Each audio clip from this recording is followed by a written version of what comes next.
अस्सलाम वालेकुम नाजरीन, आप देख रहे हैं प्रोग्राम खबर गर्म है। मैं हूं सोनिया अदनान और मेरे साथ मौजूद होंगे एहतशाम उल हक साहब।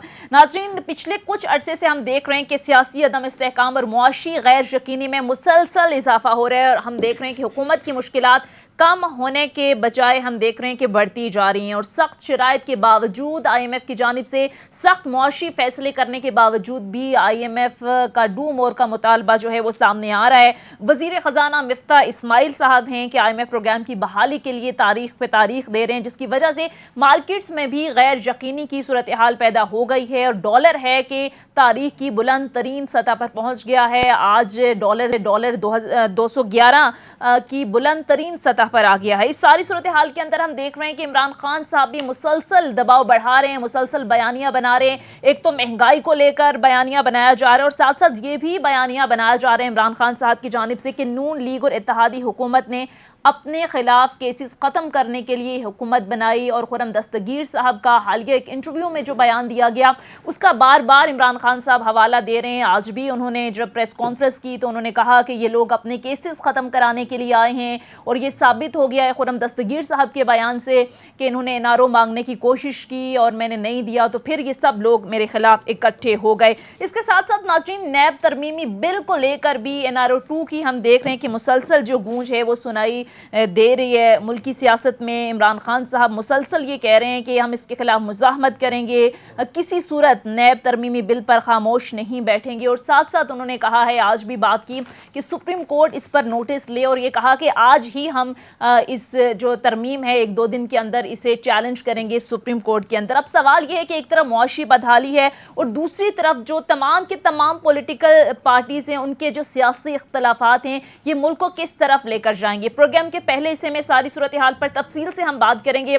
इसके साथ साथ नाज़रीन, पाकिस्तान इंसाफ का मुस्तकबिल क्या होगा इस पर भी बात करेंगे, क्योंकि बिलाखिर तकरीबन 7.5 साल बाद जो पाकिस्तान तहरीक इंसाफ की फॉरेन फंडिंग केस का मामला था इसका फैसला भी महफूज कर लिया गया है। और अब पाकिस्तान तहरीक इंसाफ की जानिब से ये मुतालबा किया जा रहा है कि तमाम जो सियासी जमातें हैं उनका फैसला भी एक साथ आना चाहिए। अब पाकिस्तान तहरीक इंसाफ का इस सारी सूरत हाल के अंदर मुस्तकबिल क्या होगा, इस पर भी जरा आज प्रोग्राम में डिटेल से बात करेंगे कि क्या ये फैसला PTI के लिए मुश्किलात पैदा कर सकता है। सारी सूरत हाल पर बात करने के लिए प्रोग्राम के पहले हिस्से में हमें ज्वाइन करेंगे इमरान याकूब साहब। लेकिन एहतशाम साहब, सबसे पहले जरा बात करेंगे ये IMF के जो मामलात हैं। हम देख रहे हैं कि सख्त मुआशी फैसले करने के बावजूद भी IMF डू मोर की बात कर रहा है। अब तो हुकूमत ने अमरीका से मदद मांग ली और हमने देखा कि अमरीका ज़ाहिर है उसके अपने भी मुफादात सामने रखकर ही पाकिस्तान की मदद करेगा। सूरत हाल किस तरफ जाती देख रहे हैं, क्योंकि मिफ्ता इस्माइल ने पहले कहा कि 1-2 दिन के अंदर जो है वो कोई अच्छी खबर मिलेगा। आज उन्होंने कहा कि जून तक मामलात सेटल हो जाएंगे। शहबाज शरीफ साहब ने आज बात की और उन्होंने तो ये कहा कि सख्त मुश्किल फैसले मजीद भी करने पड़े तो करेंगे। क्या देख रहे हैं सिनेरियो? सोनिया, मुनीर नियाजी का मुझे शेर पूरी तरह नहीं याद, लेकिन एक चीज़ उनकी याद आ रही है, वो कहते हैं हमेशा देर कर देता हूँ। मतलब इन्होंने PTI की हुकूमत ने देर की, उसका नुकसान हमें भुगतना पड़ा। और फिर जब आपको याद है, बार बार लोग बढ़ाते हैं बात, 2018 में जब PTI की हुकूमत आई थी और उससे पहले के हालात ऐसे हो चुके थे। आपको याद होगा कि जब मिफ्ता इस्माइल साहब 10 माह की हुकूमत थी, नवाज शरीफ साहब के जाने के बाद शायद खकान अब्बासी प्राइम मिनिस्टर थे, तो उन्होंने उस वक्त कह दिया था कि हमने फ़ैसला कर लिया कि हम IMF के पास जाएंगे। अब ये बिल्कुल तय था, जो हमारे मुल्क के हालात थे, इक़्तिसादी सूरत हाल थी, हमने जाना ही जाना था। लेकिन PTI की हुकूमत आती है, उसके बाद आप देख लें असद उमर साहब, बार बार बात आती है, 10 महीने तक उन्होंने लेट किया, 11 महीने तक। वो मुझे अच्छी तरह पता है कि जो शराइत उनकी नर्म थी उनको कड़ी से कड़ी कर दिया गया। उन्होंने सख्त कंडीशनैलिटीज़ रख दी जिसका नुकसान हमें भुगतना पड़ा। तो इसमें अब तो मेरा ख्याल है कोई सीक्रेट बात नहीं है कि वो PTI का 1 साल तक 11 महीने तक लटकाने का हमें बहुत नुकसान हुआ। माज़रत के साथ वही सूरत हाल यहाँ पे पेश है। अभी 3 महीने ज़ाया हुए। अब जिस तरह लोग कहते हैं 2 प्राइम मिनिस्टर हैं, 2 फाइनेंस मिनिस्टर हैं, फ़ैसला कहाँ होना था? फ़ैसला उस वक्त हो गया था जब मिफ्ता इस्माइल साहब वाशिंगटन गए थे। दूसरा फ़ैसला ये हुआ था कि जब दोहा में IMF के साथ मुज़ाकरात स्टाफ लेवल पे हुए थे और ये चीज़ें तय हो गई थी, जो शराइत मान ली गई थी। बल्कि सवाल उठाया गया, मुझे ज़ाती तौर पर पता है, IMF को लोग कहते हैं कि मिफ्ता इस्माइल साहब ने एग्रीमेंट कर लिया, सारी बातें टेंटेटिव हो गई थी, साइन करना था। फिर आपने देखा बैकलैश आता है, सागदार साहब कहते हैं कि हमें मंजूर नहीं है, लोगों पे हम बोझ नहीं डाल सकते।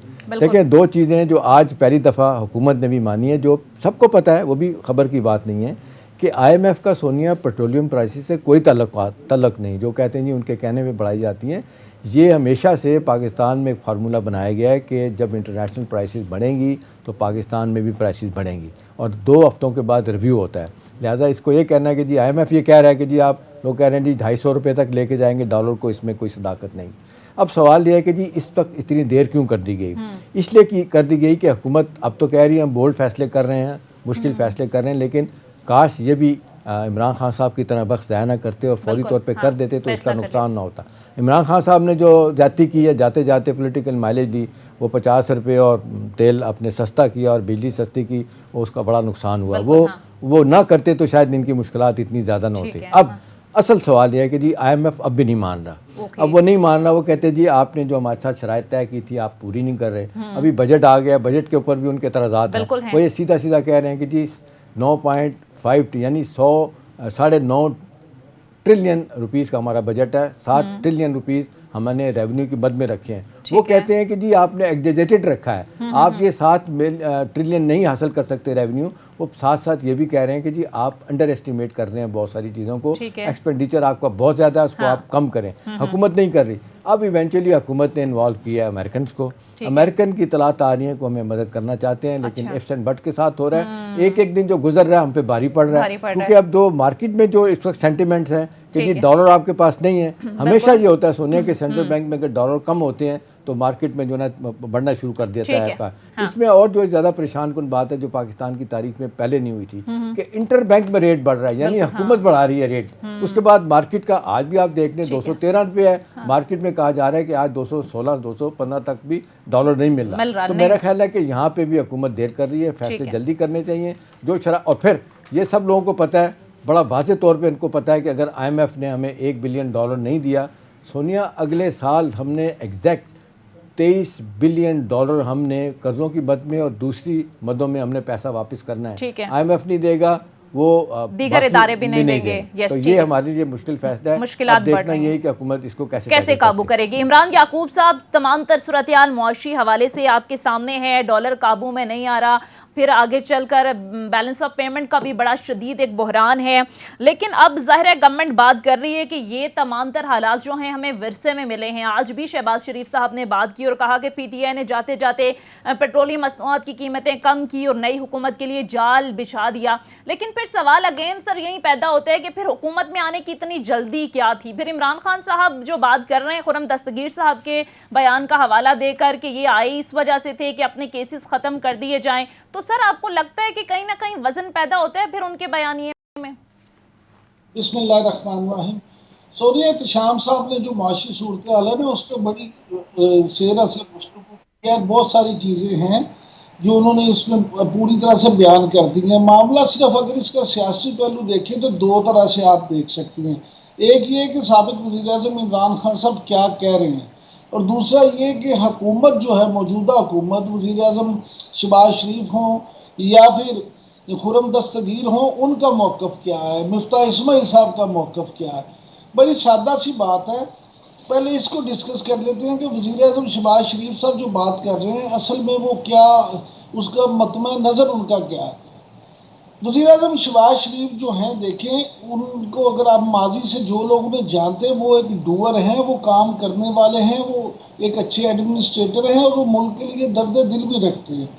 अगरचे ये जो मामला है इसमें वो इतना फंस गए हैं बुरी तरह से कि जब ये बड़ा एक लॉजिकल सवाल है जो आपने किया कि जनाब जब आपको ये पता था कि इमरान खान साहब ने IMF के मुआहदे की खिलाफ वर्जी करते हुए या उनकी बात ना मानते हुए पेट्रोलियम की कीमतों में इजाफा नहीं किया, तो आपके लिए एक खंदक खोद के जा रहे हैं, तो फिर आप किस बिना पे हुकूमत में आए? क्या आपका होमवर्क मुकम्मल नहीं था? क्या आपके अंदाजे गलत थे?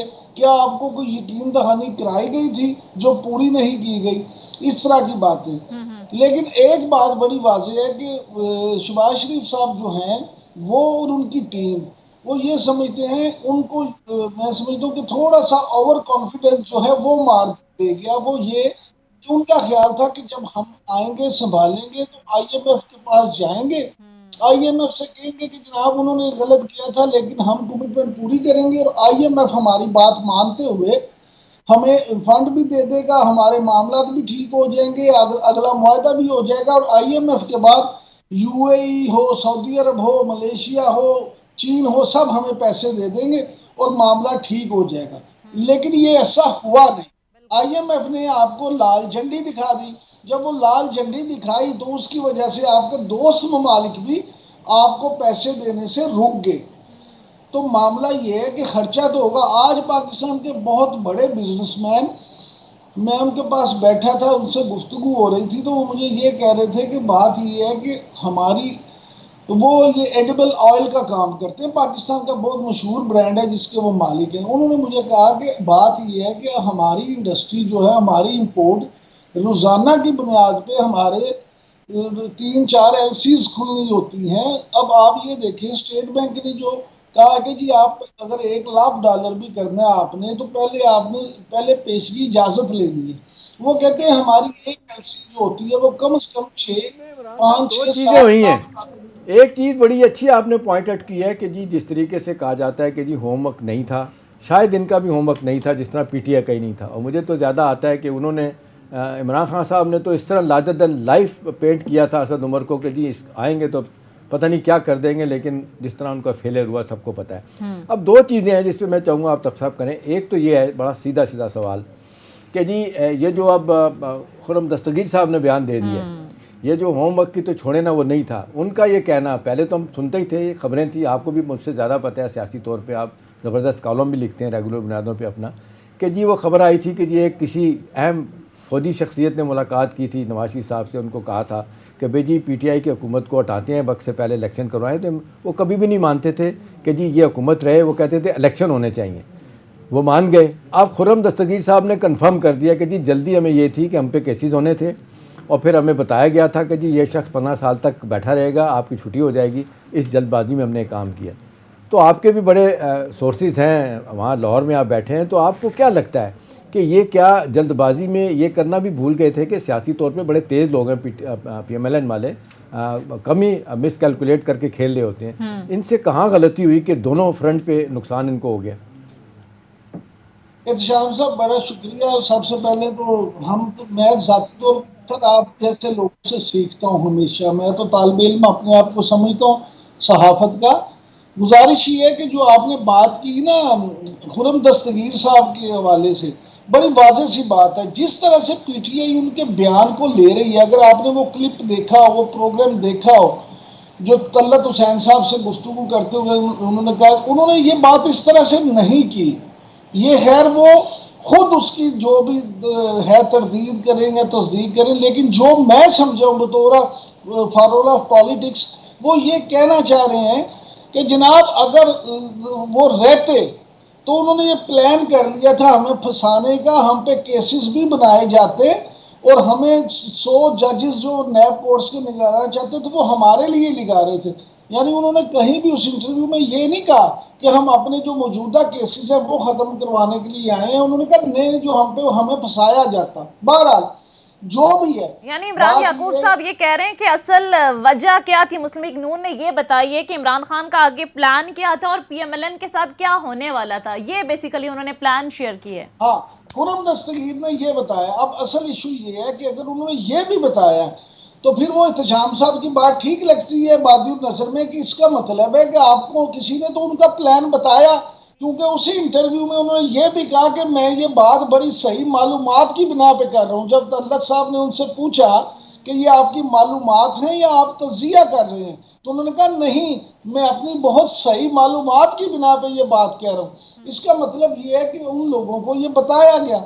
अब जिन लोगों ने उन्हें ये बताया तो वो कहते हैं ना कि किसी को मौत से डरा के तो बुखार पे राजी कर लेना। तो एहतशाम साहब मुझे लगता है कि इनके साथ भी यही हुआ है, इनको मौत दिखा के तो बुखार पे राजी कर लिया गया और जब ये आ गए हैं तो मामला फंस। और बिल्कुल इमरान याकूब साहब, बल्कि एहतशाम साहब, इमरान खान साहब तो इसी खुर्रम दस्तगीर साहब के बयान को लेकर पूरा एक बयानिया बना रहे हैं कि देखें ये उन्होंने खुद आज तस्लीम कर ली है, ये मुझसे बार बार NRO मांग रहे थे। खासकर आज उन्होंने बात की कि फेटअप के हवाले से जब लेजिस्लेशन का मामला था तो ये मुझसे NRO मांग रहे थे और आज फेटअप का क्रेडिट भी ले रहे हैं। तो आपको लगता है कि ये फिर बयानिया बना पाएंगे गवर्नमेंट के खिलाफ खान साहब? सोनिया, मुझे नहीं लगता कि ऐसा होगा। उसकी वजह यह है कि अब तो सारी दुनिया ने कहना शुरू कर दिया, और लेटेस्ट बयान आपने देखा कि जो हारून शरीफ साहब हैं, former chairman board of investment के, उन्होंने अगले दिन ये बात कही है। और ये उन्होंने बहुत बड़ा एक, जिसको कहना चाहिए पहली दफ़ा सामने बात आई है कि पाकिस्तान की जो सूरत हाल है उस पर, जब ये आए थे यहाँ पे MBS मोहम्मद बिन सलमान शहजादा साहब, जो असल में वर्चुअली किंग हैं, उन्होंने ये कहा था कि जी हम $20 बिलियन की इन्वेस्टमेंट तो आपके मुल्क में कर रहे हैं, लेकिन हम इसको लिंक कर रहे हैं कि पाकिस्तान में पॉलिटिकल ब्यूरोक्रेटिक सिस्टम जो है वो किसी को चलना नहीं देता। अगर वो ठीक नहीं करेंगे तो हम आपको पैसा नहीं देंगे। हाँ। तो सोनिया, सवाल ये है कि मिसलीड करती है ब्यूरोक्रेसी दोनों को। अब यह है कि अगर आपको होमवर्क नहीं है, आपको अंदाज़ा नहीं है कि चाहे कैसे चीज़ें ठीक होंगी, यही हाल वर्स्ट हालात हमने देखा इमरान खान साहब की हुकूमत में देखे। मुझे याद नहीं है कि उनके साथ तो ब्यूरोक्रेसी ने कोई ताउन नहीं किया। हाँ। और फिर माजरत के साथ जिस तरीके से उनके साथ इमरान साहब जो केसेस बनाए गए, मुझे तो सच्ची बात है बड़ा रंज हुआ था। जो मैंने उनका आज चीमा का ख़त पढ़ा था, जो उन्होंने रिज़ाइन करने का फ़ैसला किया था, वो वाकई था कि इस मुल्क में कोई इंसाफ नहीं है। जिस तरीके से मुझ पे इल्ज़ामात लगाए गए, साबित कुछ हुआ, और फिर आपने देखा कि सुप्रीम कोर्ट से उनकी ज़मानत होती है। यही फवाद हसन फ़ाद के साथ हुआ, और फिर नैब की बात दोबारा से आ जाएगी, बेताशा केसेस बनाए जाते हैं, पॉलिटिकल इंजीनियरिंग होती है। तो ये है कि सारी दुनिया ये कह रही है कि जी आपका सिस्टम नहीं है, ब्यूरोक्रेसी ठीक नहीं है। ये मिसलीड करती है। इमरान को भी किया उन्होंने, और माजरत के साथ इनको भी किया। और कई हवालों से तो लोग कहते हैं कि PMLN ख़ास तौर पे जो काम करने का तरीका है, इमरान साहब ज़्यादा जानते हैं कि शहबाज साहब MNAs को, अपने MPs को करीब नहीं लगने देते। वो तो 2-4 सीनियर ब्यूरोक्रेट्स को साथ रखते हैं, उनके ज़रिए काम चला रहे होते हैं। तो मेरा ख्याल है उनके अपने मफादात हैं ब्यूरोक्रेसी के। अब देखना यही है कि जी out of the box thinking क्या होगी। अभी जिस तरीके से सारी दुनिया ने हमें कहा है कि जाएं IMF के पास, IMF से clean bill of health to the economy लेंगे तो हम आपकी तरफ जाएंगे। अब मसला है $23 बिलियन वापस करने अगले साल। हाँ। 1 बिलियन की बात तो कोई नहीं है आए। उसके बाद आप देख लें, वर्ल्ड बैंक ने याकूब साहब $3 बिलियन रोका हुआ है, $2.5 बिलियन एशियन डेवलपमेंट बैंक ने रोका हुआ है, इस्लामिक डेवलपमेंट बैंक देना चाह रहा है पैसे। और आज उन्होंने, मैं हैरान हूँ, सुकूक बॉन्ड का भी फैसला किया कि लॉन्च किया जाएंगे। उसका बेसिस नहीं बनता जब तक कि IMF के साथ नहीं जाएंगे, कोई भी आपके बॉन्ड लेने के लिए तैयार नहीं होगा। अब एहतशाम साहब, देखना ये है कि इन तमाम मसाइल का हल गवर्नमेंट के पास है या नहीं, और इस दलदल से गवर्नमेंट निकल पाएगी या नहीं, इस पर भी बात करेंगे। मुख्तसर ब्रेक के लिए कहा जा रहा है नाज़रीन, ब्रेक लेते हैं, स्टे विद अस।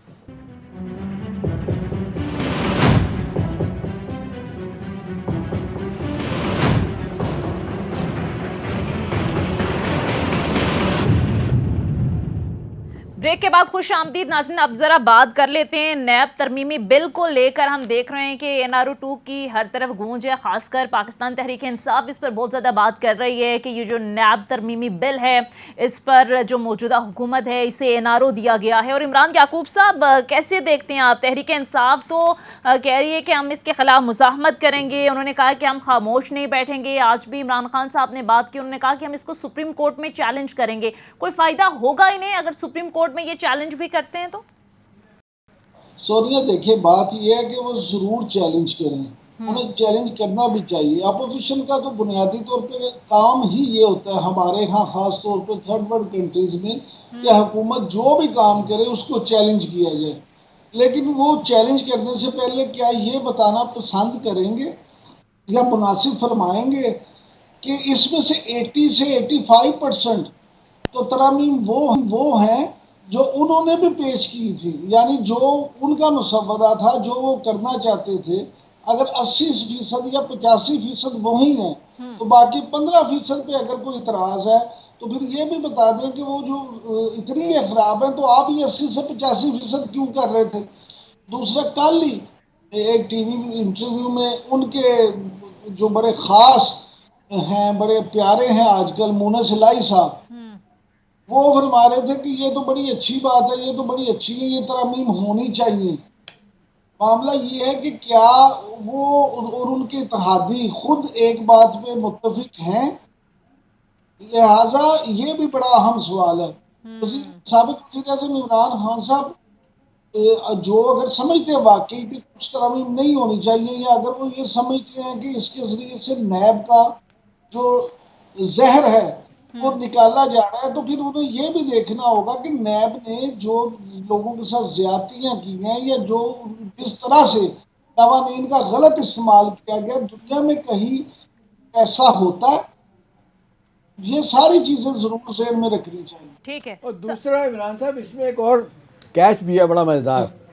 अभी इमरान खान साहब जो मर्ज़ी कहें, अब तो उन्होंने सब ने मिनासुल कौम कह रहे हैं जी, मिनासुल पार्टी वो ये कह रहे हैं कि जी सारे के सारे केसेस ख़त्म करवाने के लिए नैब का लॉ तब्दील किया जा रहा है। ये इमरान खान साहब ये भी बताया ना कि जब नैब के केसेस डिले होते थे तो क्यों रोते थे और कहा करते थे कि जी सुप्रीम कोर्ट इंटरवीन करे, क्योंकि लोग कहते थे कि जी आपने लोगों को पकड़ा है, आप बार बार कहते थे जी मैं 50 मुर्गे मेरा बस चले तो मैं आज ही बंद कर दूं उनको अंदर, और फिर जब सवाल पूछा जाता था कि जी आपके केसेस फाइनलाइज क्यों नहीं होते तो फ़ौरन कहते थे कि जी नैब जो है ना वो काम सही नहीं कर रहा, सुप्रीम कोर्ट को इसमें मुदाखलत करनी चाहिए। मेरा ख्याल है इसमें कैच यही है कि जब हुकूमत में होते हैं तो रवैया कुछ और होता है, हुकूमत से निकल जाएं तो फिर तवज्जो किसी और तरफ चली जाती है। एहतशाम साहब आपने बिल्कुल सही बात की, और मैं थोड़ी सी इसमें ज़रूर इजाफा करूंगा। सुप्रीम कोर्ट ने बहुत सारे केसेस में ऑब्जर्वेशन दी, मुल्की आला अदलिया की तरफ से ये ऑब्जर्वेशंस दी गई कि इन कवानीन में तरमीम होनी चाहिए। बिल्कुल। दूसरी बात आपको याद होगा कि वही DGFIA जिनको खुद बशीर मेमन साहब उस वक्त के वजीर आजम जनाब इमरान खान साहब बुलाते थे और उनसे कहते थे कि नैब कुछ नहीं कर रहा, नैब से कुछ नहीं हो रहा, उस कवानीन में बड़ी गलतियां हैं, तो तुम ये करो, तुम ये करो, तुम ये करो। FIA के जरिए से हम लोगों से करना चाहते हैं, हम एंटी करप्शन को मजबूत करना चाहते हैं। तो क्या अब अचानक उन्हें ये याद आ गया कि वो सब बहुत अच्छा था।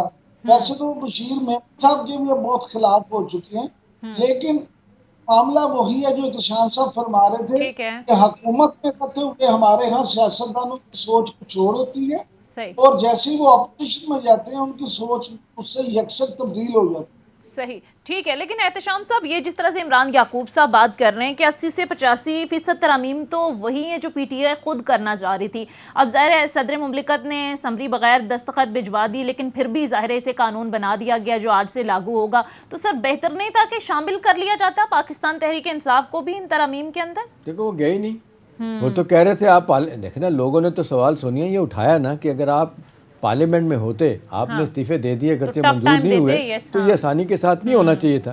भाई जो लड़ाई पार्लियामेंट में लड़के जीती जा सकती है या टफ टाइम दिया जा सकता है, आप तो वॉक ओवर दिया उन्होंने खुद उनको। अब जाहिर सी बात है जिस तरह आप करते थे इस तरह उन्होंने किया।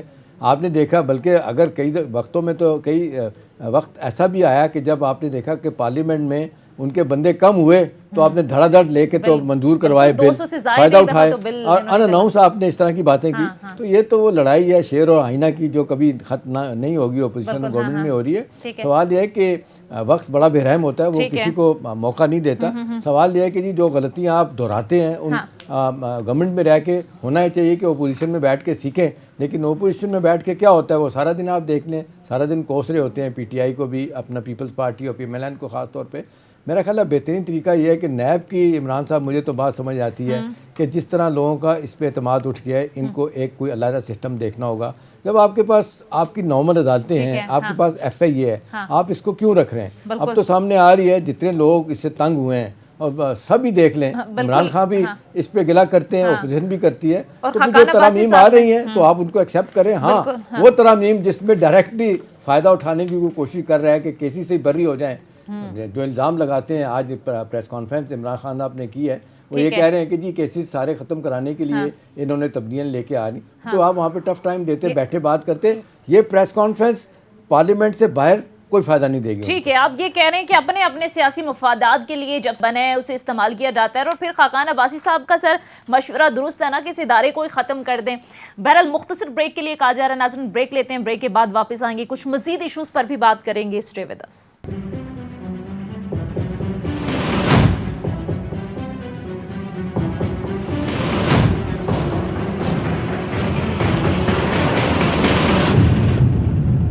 ब्रेक के के बाद खुश आमदीद नाज़रीन। अब जरा बात करेंगे फॉरेन फंडिंग केस से मुतालिक पीटीआई का मुस्तकबिल क्या होगा, इस पर बात करेंगे, क्योंकि बिलाखिर हमने देखा कि तकरीबन 7.5 साल के बाद इलेक्शन कमीशन की जानिब से फॉरेन फंडिंग केस का फैसला महफूज कर लिया गया है और चीफ इलेक्शन कमिश्नर की जानिब से कहा गया है कि यकीनी बनाएंगे कि किसी के साथ इम्तियाजी सलूक ना हो। और साथ में उन्होंने कहा कि ये कौमी मुफाद का मामला है, बहुत जल्द जो दीगर जमातें हैं जिनका केस हमारे पास है उनको भी फाइनल करेंगे। तो जरा बात कर लेते हैं फॉरेन फंडिंग केस में पीटीआई के वकील और माहिर कानून शाह खावर साहब ने हमें ज्वाइन किया। Thank you so much for joining us sir. Shah Khawar साहब, सबसे पहले तो ये बताइएगा कि जाहिर है एक लंबे अरसे के बाद ये फैसला महफूज कर लिया गया है, क्या होगा पीटीआई का मुस्तकबिल? और सर साथ में ये बताएं कि अगर बिलफर्ज कर लेते हैं फैसला खिलाफ भी आ जाता है तो ज्यादा से ज्यादा किस तरह की मुश्किलात फेस करना पड़ सकती हैं पाकिस्तान तहरीक इंसाफ को? देखिए सोनिया, एक तासुर जो गलत तासुर दिया जा रहा था वो ये था कि शायद ये एक ऐसा केस है कि जिसमें पाकिस्तान तहरीक इंसाफ जो है वो एक बैन पॉलिटिकल पार्टी होने जा रही है। ये बिल्कुल भी ये केस नहीं है। दो तरह के केसेस होते हैं। एक होता है फॉरेन एडेड पॉलिटिकल पार्टी, वो पॉलिटिकल पार्टी जो कि किसी दूसरी हुकूमत से या रियासत से फंड ले या उनसे चंदा ले या उनसे माली इमदाद ले। अगर ये साबित हो जाए तो वफाकी हुकूमत उसको जो है एक नोटिफिकेशन इशू करके उसको रिकमेंड कर देती है कि इस पार्टी को बैन कर दिया जाए। फिर उसके 15 दिन के अंदर अंदर उसको सुप्रीम कोर्ट ऑफ पाकिस्तान को ये रेफरेंस भेजना पड़ता है और सुप्रीम कोर्ट फाइनल आर्बिटर है उस सिलसिले में। उस सिलसिले में अगर वो साबित हो जाए, सुप्रीम कोर्ट अगर डिक्लेयर कर दे, तो फिर वो एक कदम हो जाती है उस पोलिटिकल पार्टी पे बैन होने की। ये ऑल टुगेदर दूसरा केस है। ये है ममनुआ funding case, prohibited funds. Prohibited funds वो ये होते हैं कि कोई भी पॉलिटिकल पार्टी अपने मेंबर्स या सपोर्टर से डोनेशन भी ले सकती है, चंदा भी ले सकती है। तो ये जो पीटीआई के अगेंस्ट केस है, ये बुनियादी तौर पे ये ममनुआ फंडिंग केस का केस है, जिस पे इल्जाम ये था कि कुछ जो गैर मुल्क से जो फंड्स आए थे वो कुछ इंडिविजुअल से नहीं दिए थे, बल्कि वो कुछ कंपनीज की तरफ से आए थे। तो एक तो सबसे बड़ी बात ये है कि एक मिसकंसेप्शन ये था कि मसलन अमेरिका से कोई भी सियासी जमात वहां से चंदा इकट्ठा करके देती है तो वहां पे एक इदारा है फारा, उसमें वो रजिस्टर होना पड़ता है, उसने एक कंपनी फॉर्म करनी पड़ती है और वो कंपनी जो है पीटीआई LLC थी। तो वो फिर उनको इजाजत होती है कि वहां से जितनी डोनेशंस हैं वो अपने मुल्क में पार्टी के अकाउंट में भेज सकते हैं। एक मिसकंसेप्शन ये था कि वो जो कंपनी थी वो कंपनी कैसे भेज सकती थी, वो तो एक कानूनी तकाजा है अमेरिकन गवर्नमेंट का। तो ये एक तो ये मिसकंसेप्शन था। दूसरा ये था कि अगर इसमें कोई ऐसा कोई फंड साबित भी हो जाता है कि वो ममनुआ फंड की डेफिनेशन में आता है, तो वो भी कानूनी कार्रवाई शो कॉज नोटिस देने के बाद इलेक्शन कमीशन कम से कम ज्यादा से ज्यादा ये कर सकती है कि उस पोर्शन ऑफ डोनेशन या फंड को वो उसको ममनुआ डिक्लेयर करके उसको जब्त कर ले। इसके अलावा कोई तादीबी कार्रवाई ना पार्टी पे होती है, ना पार्टी हेड पे होती है, ना किसी उसके ओहदेदार पे होती है। तो इसमें हम भी ये समझते हैं कि ये जो एक तासुर दिया जाता है, एक क्लैरिफिकेशन काइंडली देने, sorry I hate to interrupt you, बड़ा अच्छा बता रहे थे। अभी आप ये बताइएगा जिसको आपने कहा है कि ममनुआ फंडिंग है, क्या ये जो फॉरेन फंडिंग की बात हुकूमत करती है, क्या इलेक्शन कमीशन ने आपका इस आर्गूमेंट को मान दिया है कि फॉरेन फंडिंग नहीं है, ये ममनुआ फंडिंग है? और दूसरा ये बताएं कि वो जो इल्ज़ाम लगा रहे हैं, वो जो बात कर रहे हैं, जो खबरें आई हैं अपना इलेक्शन कमीशन के हवाले से कि 31 करोड़ रुपया है और इसमें 11 गैर मुल्की बैंक इसमें इन्वॉल्व हैं, तो क्या ये फिगर ठीक है? ये देखिए, इसमें फिगर्स जो है वो अभी आप नहीं कह सकते। उसकी वजह ये है कि ये एक स्क्रूटनी कमेटी ने अपनी एक रिपोर्ट दी है। उन्होंने हमसे भी पूछा, उन्होंने कंप्लेनेंट से भी पूछा, कुछ इंफॉर्मेशन उन्होंने स्टेट बैंक ऑफ पाकिस्तान से भी रिट्रीव की है। अब उन्होंने जो रिकमेंडेशंस दी हैं उस पर इलेक्शन कमीशन ने उसके ऊपर जो है अपना फैसला देना है, अपनी राय कायम करनी है। तो ये कहना बिल्कुल कबल अज़ वक्त है कि उसमें कितने फंड्स हैं या कितने नहीं हैं। लेकिन एक बात जरूर है कि अगर उसमें कोई 2, 3, 4 ऐसे फंड्स साबित हो भी गए कि वो ममनुआ फंड्स की जो है उसमें डेफिनेशन में आते हैं, तो उसका, जैसे मैंने पहले अर्ज किया, कि उसका ज्यादा से ज्यादा उसकी पेनल्टी ये है कि वो जब्त हो जाएंगे। ये एक तासुर जो दिया जा रहा है कि उसके बाद पॉलिटिकल पार्टी बैन हो जाएगी या उस पर पाबंदी लग जाएगी या उसकी लीडरशिप के ऊपर जो है वो सादिक और अमीन नहीं रहेंगे, ये बिल्कुल एक गलत कंसेप्शन है। और जब इसका फैसला आएगा वो सबको पता चल जाएगा। याकूब साहब, आपने बात सुनी शाह खावर साहब की। उन्होंने कहा कि अगर कोई ममनुआ फंडिंग बिलफर्ज साबित भी हो सकती है तो ज़्यादा से ज़्यादा उस फंड को जो है वो जब्त कर लिया जाएगा। अब मसला ये है कि पाकिस्तान तहरीक इंसाफ की जानिब से ये डिमांड की जा रही है कि पीपल्स पार्टी और नून लीग की जो स्क्रूटनी है उसका अमल भी मुकम्मल हो चुका है, 1.5 माह हो गया इस अमल को मुकम्मल हुए। अब सबका फैसला साथ होना चाहिए। साथ में वो हवाला दे रहे हैं सुप्रीम कोर्ट और इस्लामाबाद हाई कोर्ट का। उन्होंने कहा था कि ठीक है, सारी जमातों का जो फैसला है इससे रिलेटेड उसका साथ आना चाहिए। तो आपको लगता है कि ये दुरुस्त मुतालबा है पाकिस्तान तहरीक इंसाफ का? देखिए, ये मुतालबा एक हद तक तो दुरुस्त है कि सारी जमातों का फिर फॉरेन फंडिंग केस का मामला जरूर होना चाहिए, लेकिन ये बात कि जी तीनों का सब जमातों का फैसला इकट्ठा ही आए, ये देखिए ये आमतौर पे ऐसा होता नहीं। ये 7.5 साल चला है इनका केस, 7.5 साल के बाद आज फैसला हो रहा है। दूसरी जमातों में भी इसी तरह से केस, आपको पता, सबूत इकट्ठे करते, बहस करते। हाँ जी, तो ये मामला ये है कि इसमें जरूर होना चाहिए। मैं तो इस बात का हामी हूँ कि इतना अरसा ही नहीं लगना चाहिए। क्या ही अच्छा होता है कि इस केस का फैसला भी 7.5 साल के बजाय 7.5 माह में हो जाता।